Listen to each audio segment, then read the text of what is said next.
I'm Alex Paulton. I'd like to welcome you to another episode of Talking Timepieces, where we talk about watch collecting and horology. Today, I've got a nice watch to look at. I managed to borrow a beautiful piece from my friend over at Charming Time. That's charming-time.de. Might as well give them a little plug because they brought me a beautiful piece. I have the new James Bond 007 Seamaster limited edition. No date. It's going to be a really nice piece to take a close look at. So, and I, spoiler alert, I don't have a lot negative to say about this piece, except maybe the price. So let's flip the camera around and take a look at this pretty watch. So here we are, up close and personal with the new Omega Speedmaster 007 limited edition. It comes in this very nice case with 007 in it. Slot for a tool and for the watch, and it's all nicely done, and it all closes up very nicely. It's just a really nice presentation. So, what are the big differences between this and the regular Seamaster? Let's zoom in a little closely and look. All right, first thing you notice is there is no date. No date at all. And it's got the British military symbol there. I've heard some people say, why put it on a fake watch, fake military watch.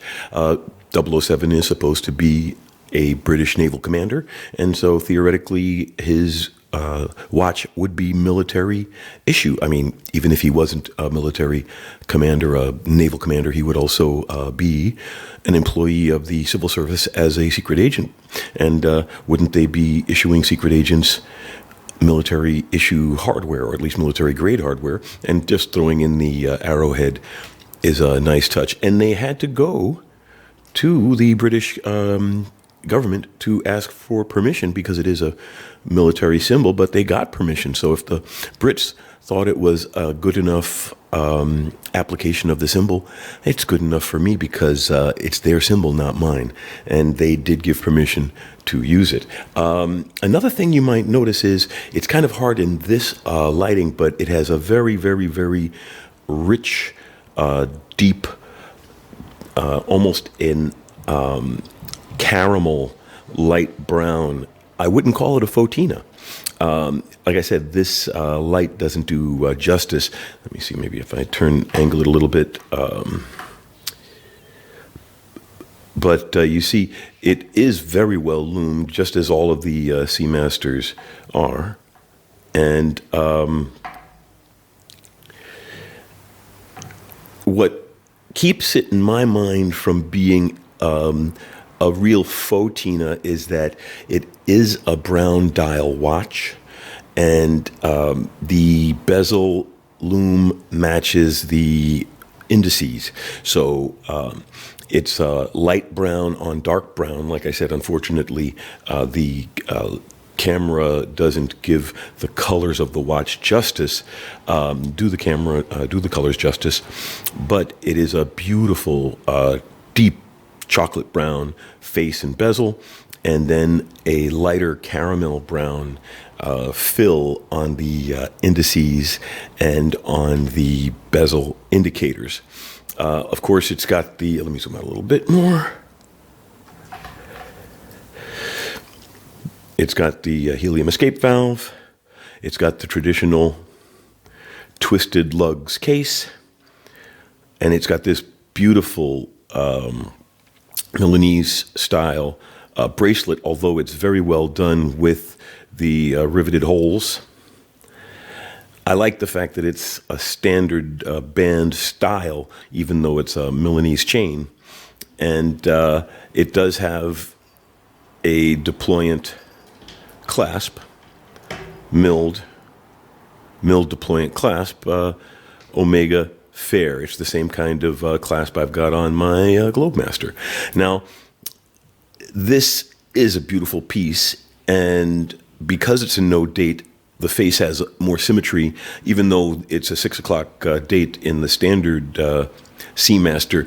I like this a lot because it's a really nice no date, and I've come to appreciate no date watches more because the gives the dial a chance to speak. And in a world where literally time and date information is at our fingertips, a no-date watch does what a watch is supposed to do: tell the time, express style, express technology and horology, and look good doing it.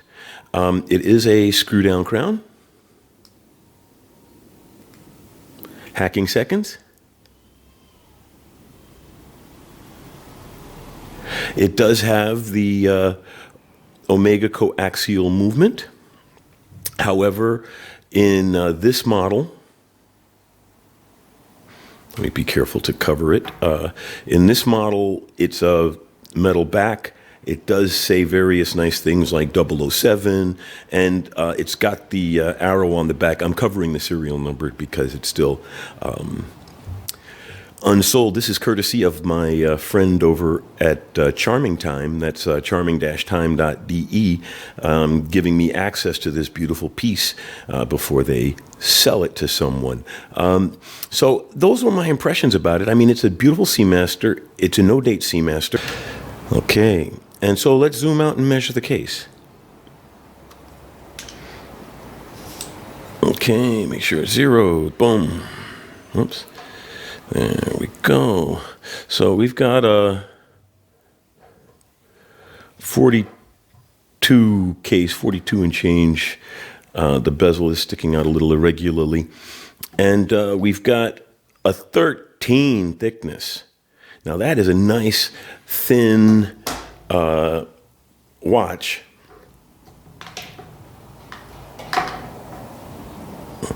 That is a nice thin watch because obviously when they let's pan down a little bit. Obviously when they took away the date wheel and the related mechanisms, they were able to shrink down the thickness. Oops, too far again. There we go.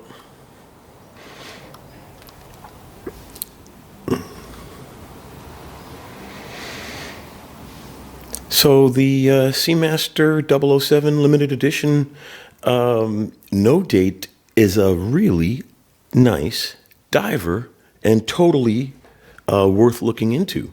So check it out at Charming Time, and thanks for taking the time to watch this. Let's turn the camera around and close out the episode. So that was the Omega Seamaster James Bond Special Edition. A really nice watch and an excellent no-date diver. We don't have to mention the Rolex other guy's name in this. So thanks for taking the time to be with us, and I really appreciate it. Please subscribe, and until next time.